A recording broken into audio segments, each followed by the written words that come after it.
खुलुमबाय बेयो बड'लेण्ड इंखं टेलिभिजन दिनै 9 जुन 2022 बृहस्पतिबारखालि सानसेनि बरादखौ नोंथांमोननि खाथियाव लाबोदों आं सदानन्द दैमारिया।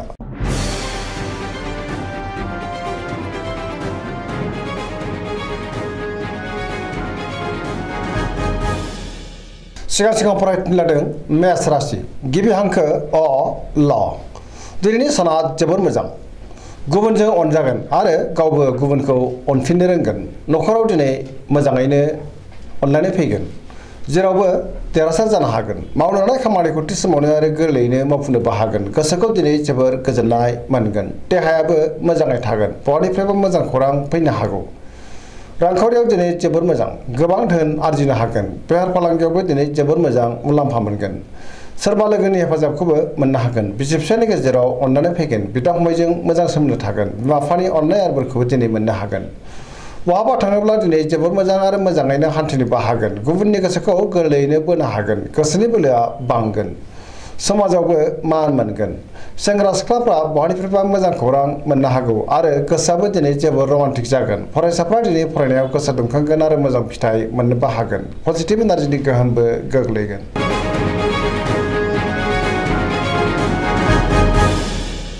वृष राशि गिबि हांखो इ उ ब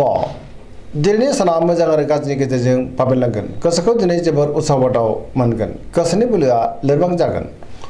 मावनो लानाय खामानिखौ मावफुंनो हागोन समाजाव मान मोनगोन रांखावरियाव मोजां नाथाय अब्लाबो खरसाया बांगोन बेफार फालांगियाव मोजां होनजायो न'खराव दिनै बिसि फिसायनि गेजेराव अनलायनाय फैगोन देहाया बारा मोजां थानाय नङा गोबां रोखोमनि देहायारि जेंनाजों मोगा मोगि जानांनो हागौ जानाय लोंनायाव सांग्रां जानांगोन गुबुननि हेफाजाबखौ मोननो हागोन लोगोफोरनि अनसायनायबो मोनगोन अब्लाबो नाथाय गोसोनि साननायफ्रा देबर नांगोन नेगेटिभ एनार्जिनि गोहोमबो गोग्लैनो हागौ सांग्रां जानांगोन।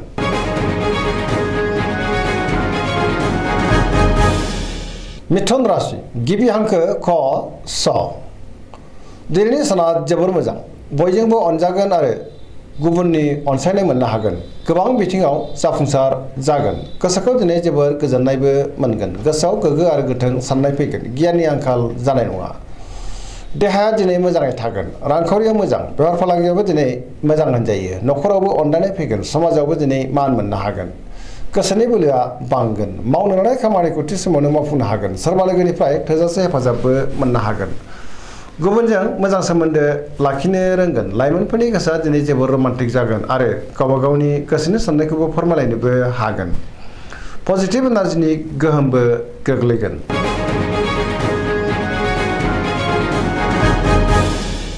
कर्कट राशि गिबि हांखो ड ह दिनैनि साना मोजां आरो गाज्रिनि गेजेरजों बाबेनलांगोन सोरबा लोगोजों एना एनि जानोबो हागौ गोसोनि साननायफ्रा देबर नांगोन गोसोआव नेगेटिभ साननाय फैनोबो हागौ मावनो लानाय खामानिखौ मावफुंनो हागोन रांखावरियाव मोजां बेफार फालांगियावबो मोजां होनजायो मुलाम्फा मोननो हागोन आयाबो बांगोन न'खराव बिसि फिसायनि गेजेराव अनलायनाय फैगोन देहाया मोजाङै थागोन अब्लाबो नाथाय जानाय लोंनायाव सांग्रां जानांगोन गुबुननि हेफाजाबखौ मोननो गोब्राब जागोन समाजाव मान मोनगोन फरायसाफ्रा फरायनायाव गोसो दुंखांगोन आरो मोजां फिथाइ मोनगोन नाथाय अब्लाबो लाइमोनफोरनि गोसोआ जोबोर आला खाला जागोन आरो नेगेटिभ एनार्जिनि गोहोमबो गोग्लैनो हागौ।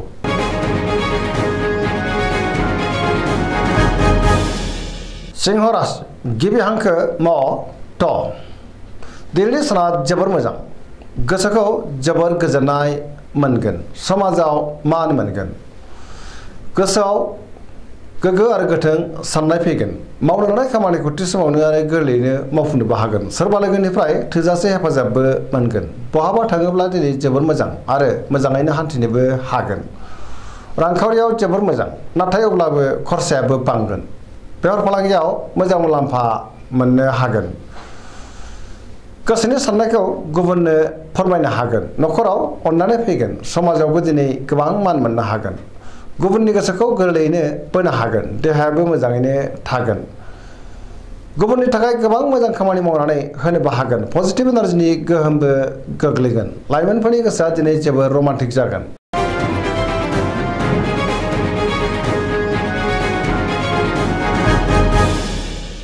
कन्या राशि गिबि हांखो प ट दिनैनि साना जोबोर मोजां गोसोनि साननायखौ जाफुंहोनो हागोन गोसोआव पजिटिभ साननाय फैगोन गोथों आरो गोग्गो साननो रोंगोन गियाननिबो आंखाल जानाय नङा रांखावरियाव दिनै जोबोर मोजां अब्लाबो नाथाय खरसायाबो बांगोन बेफार फालांगियाव मोजां मुलाम्फा मोननो हागोन देहायाबो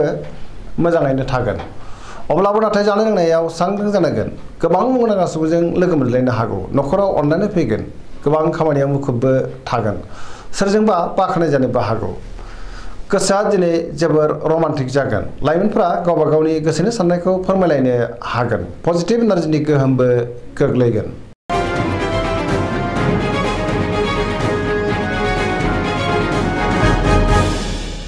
तुला राशि गिबि हांखो र ट दिनैनि साना जोबोर मोजां गोसोनि साननाया जाफुंगोन गोसोनि साननायखौ दिनै गुबुननो फोरमायनोबो हागोन मावनाय खामानिखौबो थि समावनो मावफुंनो हागोन देहाया मोजाङै थागोन रांखावरियाव दिनै जोबोर मोजां मोननो गोनांखौ दिनै मोननो हागोन नखराव बिसि फिसायनि गेजेराव अनलायनाय फैगोन बिदा फंबायजों मोजां सोमोन्दो थागोन बेफार फालांगियावबो दिनै जोबोर मोजां होनजायो समाजाव मान मोननो हागोन बहाबा हान्थिनो एबा दावबायनो खाबुबो मोननो हागौ आरो मोजाङैनो हान्थिनोबो हागोन गुबुननि गोसोखौ बोनो हागोन लोगोफोरनि हेफाजाबबो मोनगोन गोदान थांखि लानो रोंगोन सेंग्रा सिख्लाफोरनि गोसोआ दिनै जोबोर रमान्टिक जागोन आरो गावबा गावनि गोसोनि साननायखौ फोरमायलायनोबो हागोन पजिटिभ एनार्जिनि गोहोमबो गोग्लैगोन पजिटिभ साननोबो रोंगोन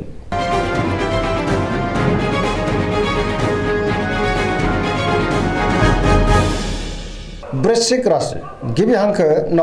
स दिनैनि साना मोजां आरो गाज्रिनि गेजेरजों बाबेनलांगोन गोसोआव गुलुं गुजुं साननाय फैगोन सोरजोंबा थगायजानोबो हागौ सांग्रां जानाया गाहाम गोसोखौ दिनै जोबोर उसुखुथु मोनगोन समाजाव लोगो लेवाबो बांगोन सोरबा गोजाम लोगोजों बहाबा लोगो मोनज्लायनोबो हागौ गोसोआवबो दिनै गोग्गो साननाय फैगोन मावलांनाय खामानिखौ मावफुंनो हागोन अब्लाबो नाथाय गोसोआ जोबोर दरसि दरसिबो जानो हागौ गुबुननिफ्राय हेफाजाब मोननो गोब्राब जागोन गोसोनि साननायफ्रा देबार नांगोन रांखावरियाव जोबोर मोजां अब्लाबो नाथाय खरसायाबो बांगोन मोननो गोनांखौबो दिनै मोननो हागोन बेफार फालांगियाव मोजां मुलाम्फा मोनगोन देहाया मोजाङै थागोन गुबुननि हेफाजाबखौ मोननो गोब्राब जागोन फरायसाफोरा दिनै फरायनायाव गोसो दुंखांगोन आरो मोजां फिथाइ मोनगोन लाइमोनफोरा जोबोर रमान्टिक जागोन आरो गोसोनि साननायखौ फोरमायनोबो हागोन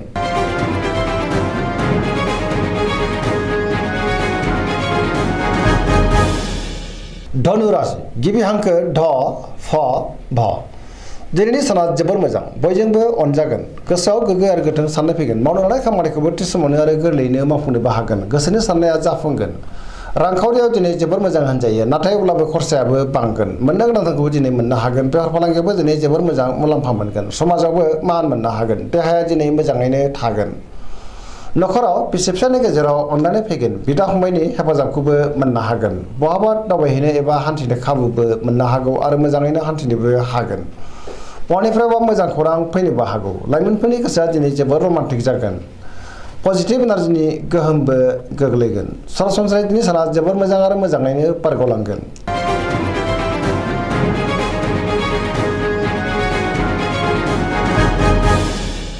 मकर राशि गिबि हांखो ख ज दिनैनि साना मोजां आरो गाज्रिनि गेजेरजों बाबेनलांगोन गोसोनि बोलोआ लोरबां जागोन गोसोनि साननाया देबार नांनो हागौ मावनो लानाय खामानिखौ थि समावनो मावफुंनोबो हागोन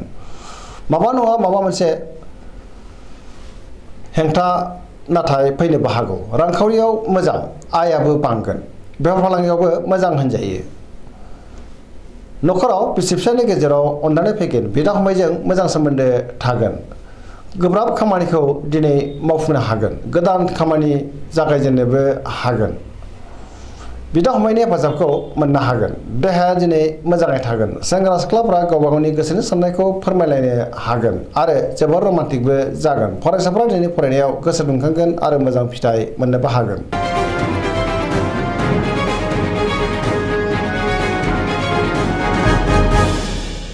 कुम्भ राशि गिबि हांखो ग स दिनैनि साना जोबोर मोजां बयजोंबो मोजां सोमोन्दो लाखिनो रोंगोन माबा नङा माबा मोनसे मोजां खौरां फैनोबो हागौ गोसोआव पजिटिभ साननाय फैगोन गोथों आरो गोग्गो साननो रोंगोन गियाननि आंखाल जानाय नङा गोसोखौ दिनै जोबोर गोजोननाय मोनगोन मावनो लानाय खामानिखौबो थि समावनो आरो गोरलैयैनो मावफुंनोबो हागोन बहानिफ्रायबा मोजां खौरां फैनोबो हागौ समाजावबो दिनै गोबां मान मोनगोन गोबां मुंदांखा सुबुंजों दिनै लोगो मोनलायनोबो हागौ रांखावरियाव दिनै जोबोर मोजां बेफार फालांगियावबो जोबोर मोजां होनजायो देहाया मोजाङै थागोन न'खराव अनलायनाय फैगोन गुबुननि हेफाजाबखौ मोननो हागोन बिमा बिफानि अननाय आरो बोरखौबो दिनै मोनगोन बहाबा थाङोब्ला दिनै जोबोर मोजां आरो मोजाङैनो हान्थिनोबो हागोन पजिटिभ एनार्जिनि गोहोमबो गोग्लैगोन